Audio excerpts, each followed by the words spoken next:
In the warm village of Omuko, where the birds sang sweet songs every morning and the sun smiled like Mama Kayameka's toothless grin, there lived a quiet woman named Mama Ebra. She was not too tall, not too short, but her food, her food could make even a goat dance. People came from far villages just to taste her stew. Her jollof rice was red like the rising sun, and her meat. Oh! The meat was soft like sponge cake and sweet like ripe mango. Huh! Mama Ebra, what is your secret? The market women would ask. Mama Ebra would only smile and say, I cook with love. But not even her shadow knew the truth. Every night, when the moon was full and the frogs sang by the river, Mama Ebra would carry a small black bag and walk into the forest alone. The forest was feared. People said strange things lived there. But Mama Ebra never feared. She would disappear under the thick trees and come back before the cock crowed. No one ever asked what was in her black bag. They only cared about her pepper soup. One day, small Chike, the village boy with sharp eyes and a nose for trouble, followed Mama Ebra into the forest. He wanted to know the secret. He tiptoed behind her, hiding behind trees, careful not to step on dry leaves. He followed her past the river, past the mango tree, past the old shrine no one visited anymore. Then he saw her stop. She bent down and began to dig. What Chike saw next made his heart jump like hot EBA in cold soup. Mama Ebra pulled out something wrapped in white cloth. She opened it slowly. Chike held his breath. He hid behind a big tree, his small fingers holding tight to the rough bark. The night air felt heavy, like thick palm oil in a cold pot. Mama Ebra opened the white cloth. Chike's eyes grew wide. Inside was meat. Not raw goat. Not chicken. Not bushmeat. This meat looked strange. Pale. Still. It didn't move. It didn't even smell like meat. Mama Ebra whispered something in a language Chike didn't know. Then she took the meat, dropped it into her black bag, and covered the hole again. Chike's heart was beating like the village drum during New Yam festival. He wanted to run. He wanted to scream. But his legs refused. His lips stayed shut like a stubborn market seller. Mama Ebra turned around. She looked left. She looked right. Then her eyes stopped, right where Chike was hiding. Who is there? She asked. The forest went silent. Even the frogs held their breath. Chike crouched low, praying to his ancestors and to Mama Nkechi's cat, who always brought him luck. Mama Ebra stepped closer. Crunch! Crunch! Her feet crushed dry leaves. She reached behind the tree. But, whoosh! A bat flew out from the branches, flapping hard. Mama Ebra jumped back. Stupid thing, she muttered. She looked around once more, then walked away into the night, her black bag swinging gently like a baby on Mama's back. Chike waited. 1 minute. 2 minutes. Then he ran. Fast. Like thunder chasing rain. He didn't stop until he reached the edge of the village. He was about to shout, Mama! Mama, when he saw something. A line of people, waiting in front of Mama Ebra's house, bowls in hand, ready to eat her food. Chike stood behind the palm tree, sweat rolling down his neck like drops of rain from a leaking roof. His small chest went up and down, fast, like a goat running from market. He wanted to scream. He wanted to shout, don't eat that food. But, what if they didn't believe him?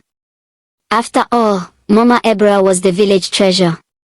Even the chief licked his fingers when he ate her egusi soup. No one questioned her. No one dared.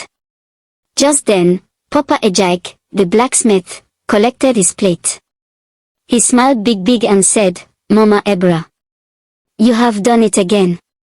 He scooped one big piece of meat and put it in his mouth. Chike's belly turned. He watched person after person eat and praise. Too sweet, they said. This meat tastes like heaven. Mama Ebra only smiled. Her eyes, sharp like broken butter, searched the crowd. Chike ducked lower.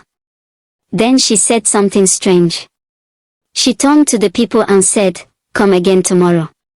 The pot will be full." Full. But where will she get more meat? Chike knew. He saw. He had to tell someone. Someone who would believe. Someone brave. So he ran to Mama Njidika, the oldest woman in the village. She sat all day on her wooden stool, her eyes always half closed, but her ears sharp like new razor blade. "Mama Njidika!" Chike shouted. "It's Mama Ebra. I saw her in the forest. She took something. It looked like..." But before Chike could finish, Mama Njidika opened her eyes wide. She stared into the night. Then she whispered, "It has begun again." Chike froze. Again. Mama Njidika looked at him, her voice low like a drum in mourning. "Yes, child. The secret is older than you. Older than me. But if she is truly cooking again, then the curse has returned." Chike's mouth hung open. "What curse, Mama Njidika?" The old woman slowly stood from her stool. Her back was bent, but her spirit was tall. "Long ago," she began, "there was a famine in Umuko. People starved. Bellies cried. Babies died. A woman, one of our own, made a terrible vow. She said she would never go hungry again, no matter the price." Chike's eyes were wide. She went into the forest and made a dark deal. From that day, her food brought joy to others, but sorrow to the land. She cooked with things no one should touch. And she passed that secret down.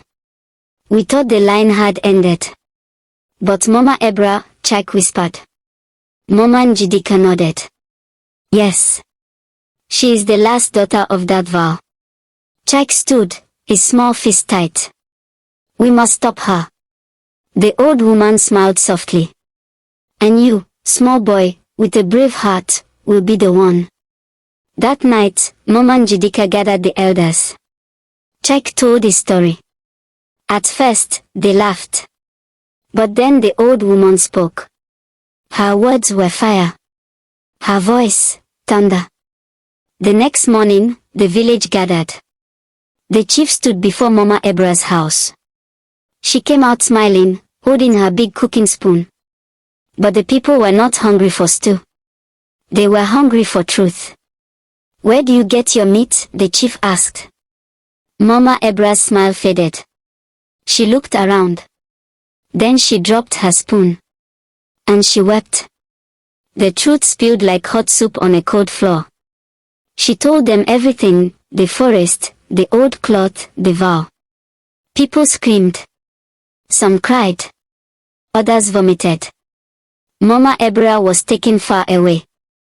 The shrine was cleansed. And the forest, once feared, was now washed. As for Chike, he became a hero. The village gave him a drum, a title, and a strong name, Chike the Truth Seeker. Moral lessons in the story. Secrets, no matter how deep, always rise to the surface. Wrongdoing wrapped in sweetness is still bitter in the end. One brave voice can save a village. Food cooked with love should never come from pain. Truth, even from a child, must be heard. Please subscribe, like, share, comment and turn on the notification bell to get notified for a new video uploaded to this channel. Thank you.